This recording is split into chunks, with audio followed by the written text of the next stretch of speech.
सोचो तुम एक 400 मीटर लंबे ऑयल टैंकर के कैप्टन हो। रात के 3 बज रहे हैं और चारों तरफ अंधेरा है और फिर रेडियो पे तुम्हें एक आवाज़ सुनाई देती है, मिसाइल लॉन्च डिटेक्टेड। और बस ये सुनने के बाद पूरे शिप का माहौल बदल जाता है और फिर इंजन की स्पीड अचानक से कम कर दी जाती है।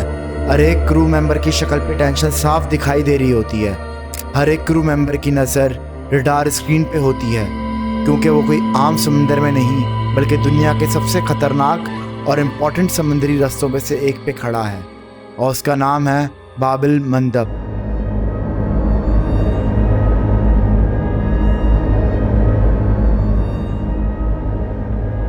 एक ऐसा स्ट्रेट जिसे पूरी दुनिया गेट ऑफ टेयर्स के नाम यानी आंसुओं के दरवाजे से जानती है। लेकिन इसमें ऐसा क्या है? आखिर इस जगह में ऐसी क्या बात है? अगर ये जगह कुछ घंटों के लिए बंद हो जाए तो इसका असर यूरोप से लेके एशिया तक महसूस होता है। पेट्रोल महंगा हो जाता है, शिपमेंट्स रुक जाती हैं, इवन पूरी दुनिया की इकोनॉमी भी इससे हिल सकती है। आज की वीडियो में हम बाब-एल मंदब के बारे में पूरी कहानी जानेंगे, इसका नाम, इसकी हिस्ट्री और इसकी स्टोरी और वो वजह जिसकी वजह से आज भी दुनिया की बड़ी बड़ी नेवीज इस जगह पे नजर रखती हैं।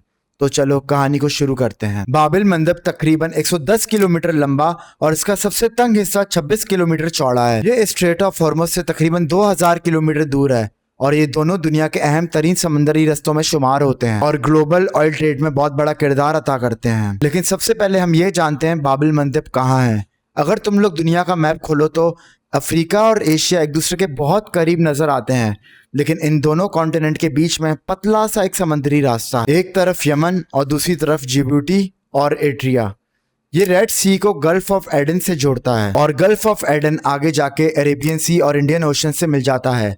ये सब सुनने में एक ज्योग्राफी लगती है, लेकिन असल कहानी अब शुरू होती है। अगर यूरोप से किसी शिप को चाइना, पाकिस्तान या इंडिया जाना हो तो उसके लिए सबसे छोटा रास्ता स्विस कैनाल है, लेकिन हर शिप को स्विस कैनाल से गुजरने से पहले बाब-एल मंदब से गुजरना पड़ता है। यानी एक छोटा सा रास्ता बंद हो जाए तो हजारों शिप्स को पूरे अफ्रीका का चक्कर लगाना पड़ता है। लेकिन इससे सिर्फ डिस्टेंस ही नहीं बढ़ता बल्कि कई दिन एक्स्ट्रा लग जाते हैं, फ्यूल के एक्सपेंसेस भी डबल हो जाते हैं और आखिर में इसका असर आम लोगों तक पहुंचता है, क्योंकि जब शिपमेंट महंगी हो जाती है तो मार्केट में हर आम खरीदने वाला सामान भी महंगा हो जाता है। इसलिए एक्सपर्ट बाब-एल मंदब को दुनिया का सबसे बड़ा मैरीटाइम चोक पॉइंट भी कहते हैं।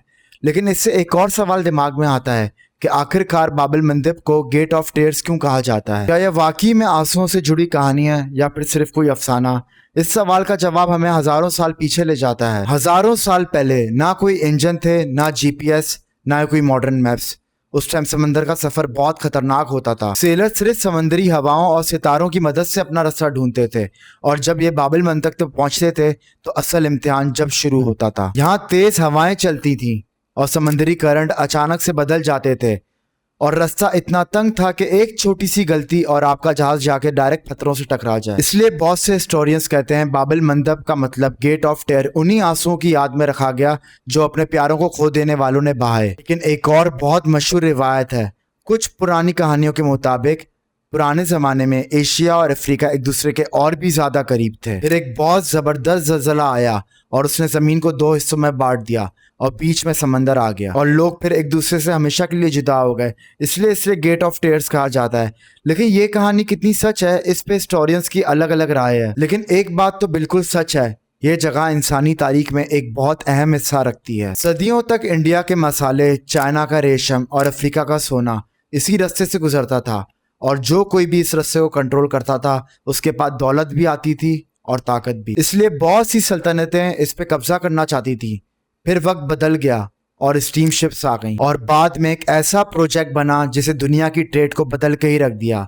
1869 में स्विस कैनाल खुली। अब यूरोप और एशिया के दरमियान का सफर हजारों किलोमीटर छोटा हो गया, लेकिन एक बात अभी भी नहीं बदली। स्विस कैनाल तक पहुंचने के लिए हर एक शिप को बाब-एल मंदब से गुजरना ही था। आज हर दिन तेल से भरे हुए सुपर टैंकर्स, कंटेनर्स और कार्गो वेसल इस रास्ते से गुजरते हैं। इन जहाजों में सिर्फ ऑयल ही नहीं होता बल्कि mobile phones, cars, medicine, electronic और वो हजारों चीजें जो हफ्ते के बाद हमारे शहर की दुकानों पे नजर आती हैं। लेकिन बाब-एल मंदब की कहानी सिर्फ ट्रेड तक महदूद नहीं, अब कहानी में एंट्री होती है पायरेट्स की, मिसाइल्स की और एक ऐसा कॉन्फ्लिक्ट जिसने पूरी दुनिया को टेंशन में डाल दिया। एक ऐसा वक्त था जब सोमाली पायरेट्स इस इलाके के गरीब जहाजों पे हमला करते थे और जहाज़ों को हाईजैक कर लेते थे। लेकिन कुछ साल बाद इससे भी बड़ा खतरा सामने आ गया, यमन की जंग।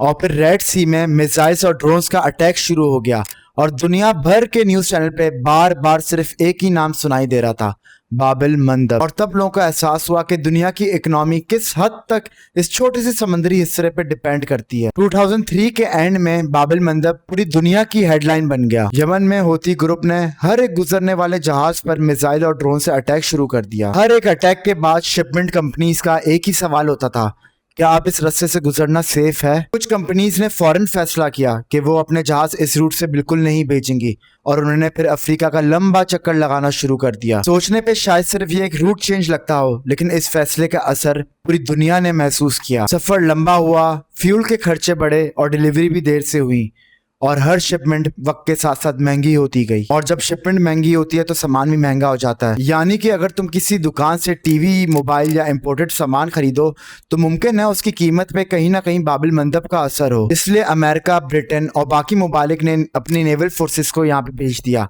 उनका मकसद सिर्फ एक था कि कमर्शियल शिप्स को हिफाजत से इस स्ट्रेट से गुजारना। लेकिन इसके बावजूद आज भी बाबिल मंदब दुनिया के समुद्री रास्तों में सबसे सेंसिटिव रास्ता माना जाता है। अब कुछ इंटरेस्टिंग फैक्ट्स की बात करते हैं। पहला फैक्ट्स, हर साल हजारों कमर्शियल शिप इस स्ट्रेट से गुजरते हैं। दूसरा फैक्ट, ये दुनिया के सबसे इंपॉर्टेंट मैरीटाइम चोक पॉइंट में से एक है। और तीसरा फैक्ट, अगर बाबिल मंदब और स्विस कैनाल दोनों ही बंद हो जाए तो यूरोप और एशिया के दरमियान समुद्री ट्रेड का बहुत बड़ा नुकसान हो सकता है। और सबसे हैरान कर देने वाली बात, मैप पे सिर्फ ये एक पतली सी लाइन नजर आती है, लेकिन इस पतली सी लाइन पे दुनिया का सबसे बड़ा बिजनेस, ऑयल सप्लाई और इंटरनेशनल ट्रेड का बोझ टिका हुआ है। अब दोबारा उस पहली रात को याद करो, अंधेरा, ऑयल टैंकर, कैप्टन के हाथ में रेडियो और एक वार्निंग, मिसाइल लॉन्च डिटेक्टिव। उस टाइम वो सिर्फ अपनी जान के लिए परेशान नहीं होते, उसके साथ साथ वो लाखों बैरल ऑयल, करोड़ों डॉलर का कार्गो और कई मुल्क की सप्लाई चेन के लिए भी परेशान होते हैं। इसलिए बाबिल मंदब सिर्फ रास्ता नहीं बल्कि वो जगह है जहाँ ज्योग्राफी, हिस्ट्री और पॉलिटिक्स और पूरी दुनिया की इकोनॉमी एक दूसरे से मिलती है। इसीलिए इस जगह को आज भी गेट ऑफ टेयर कहा जाता है। आई होप तुम लोगों को आज का टॉपिक अच्छा लगा हो, और अगर आज का टॉपिक अच्छा लगा है तो तुम लोग इस चैनल को सब्सक्राइब भी कर सकते हो। And stay tuned for more videos. Allah Hafiz.